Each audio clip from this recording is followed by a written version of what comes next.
நாளைய தினத்தை குறித்து பெருமை பாராட்டாதே. ஒரு நாள் பிறப்பதை அறியாயே. உன் வாய் அல்ல, புறத்தியானே உன்னை புகழட்டும். உன் உதடு அல்ல, அந்நியனே உன்னை புகழட்டும். கல்கனமும் மணல் பரமுமாயிருக்கும் மூடனுடைய கோபமோ இவ்விரண்டிலும் பாரமாம்.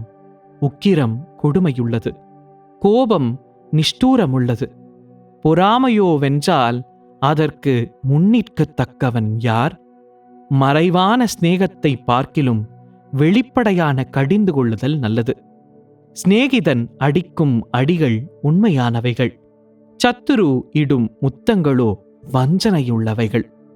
திருப்தியடைந்தவன் தேன்கூட்டையும் மிதிப்பான், பசியுள்ளவனுக்கோ கசப்பான பதார்த்தங்களும் தித்திப்பாயிருக்கும்.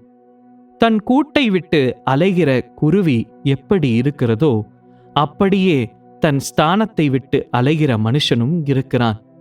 பரிமள தைலமும் சுகந்த தூபமும் இதயத்தை களிப்பாக்குவது போல ஒருவனுடைய சிநேகிதன் உட்கருத்தான ஆலோசனையினால் பாராட்டும் இன்பமானது களிக்கும். உன் சிநேகிதனையும் உன் தகப்பனுடைய சிநேகிதனையும் விட்டுவிடாதே.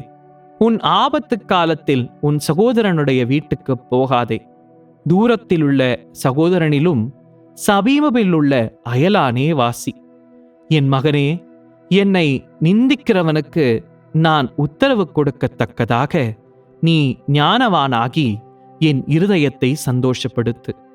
விவேகி ஆபத்தைக் கண்டு மறைந்து கொள்ளுகிறான், பேதைகளோ நெடுகப் போய் தண்டிக்கப்படுகிறார்கள்.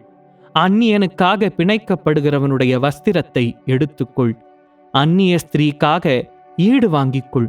ஒருவன் அதிகாலையிலே எழுந்து உறக்கச் சத்தத்தோடே தன் சிநேகிதனுக்கு சொல்லும் ஆசீர்வாதம் சாபமாக எண்ணப்படும். அடைமழை நாளில் ஓயாது ஒழுகும் சண்டைக்காரியான ஸ்திரீயும் சரி. அவளை அடைக்க பார்க்கிறவன் காற்றை அடக்கி தன் வலது கையினால் எண்ணெயை பிடிக்க பார்க்கிறான். இரும்பை இரும்பு கருக்கிவிடும். அப்படியே மனுஷரும் தன் சிநேகிதனுடைய முகத்தை கருக்கிவிடுகிறான். அத்திமரத்தை காக்கிறவன் அதன் கனியை புசிப்பான், தன் எஜமானை காக்கிறவன் கனமடைவான். தண்ணீரிலே முகத்துக்கு முகம் ஒத்திருக்குமாம் போல மனுஷரில் இதயத்திற்கு இதயம் ஒத்திருக்கும். பாதாளமும் அழிவும் திருப்தியாகிறதல்ல, அதுபோல மனுஷனுடைய கண்களும் திருப்தியாகிறதில்லை. வெள்ளிக்கு குகையும் பொன்னுக்கு புடமும் சோதனை. மனுஷனுக்கு அவனுக்கு உண்டாகும் புகழ்ச்சியே சோதனை. மூடனை உரலில் போட்டு உலக்கையினால் நொய்யோடே நொய்க்கு குத்தினாலும் அவனுடைய மூடத்தனம் அவனை விட்டு நீங்காது.